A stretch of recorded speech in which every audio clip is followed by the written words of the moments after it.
আসসালামু আলাইকুম ওয়া রাহমাতুল্লাহ। বন্ধুরা সবাই কেমন আছেন?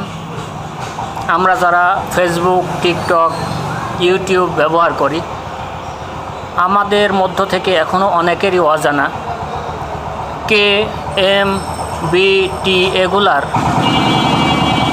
সঠিকভাবে আমরা কেউই বলতে পারি না, এখনও অজানা রয়ে গেছে অনেক বন্ধুদের কাছে। তো বন্ধুরা, আজকের ভিডিওতে আলোচনা করা হবে। আমরা অনেক ভিডিও দেখেছি যে সকল ভিডিওর সাইডে লেখা আছে 1K view, 1K like, 1K share, 1K followers, বিভিন্নভাবে আমরা দেখেছি।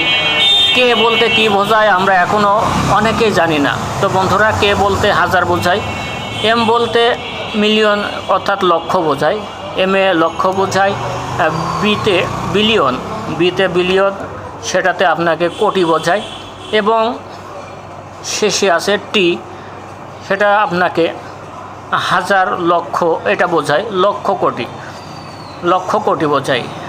যেমন আপনাকে আছে 1Tতে বোঝায় 10 লক্ষ কোটি, 10 অর্থাৎ 10T যদি লেখা থাকে সেখানে আপনি বুঝবেন সেটাতে হবে হচ্ছে 10 লক্ষ কোটি।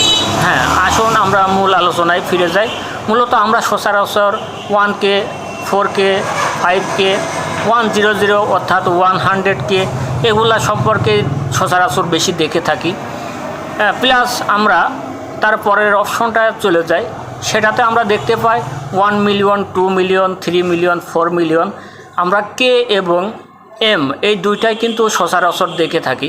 তো বন্ধুরা, এম বলতে বোঝায় কোটি, অর্থাৎ 1 মিলিয়নে 1 লক্ষ, 1 কোটি, 1 মিলিয়নে 1 কোটি। আপনাকে 10 মিলিয়ন বোঝায় আপনার 1 কোটি। আলোচনা আমরা শুরু থেকে করি। যেখানে আপনি দেখবেন 1K অর্থাৎ বুঝে নিতে হবে সেটা হচ্ছে 1000। আপনার কোনো ভিডিওতে যদি লাইকের পাশে লেখা থাকে 1K লাইক, তখন আপনি বুঝে নেবেন এটা হচ্ছে লাইক পড়েছে 1000।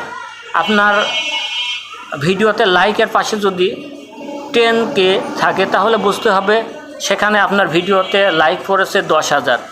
তো আমরা পরের অপশনে চলে যাই। এভাবে যদি আপনি কে অপশন শেষ করতে 100Kতে পৌঁছে যান, তখন আপনি বুঝবেন সেটা আপনার হবে অর্থাৎ 100Kতে 1 লক্ষ, 100K সমান 1 লক্ষ। তো দেখবেন আপনার ভিডিওর পাশে হয়তো থাকবে 100K ভিউ।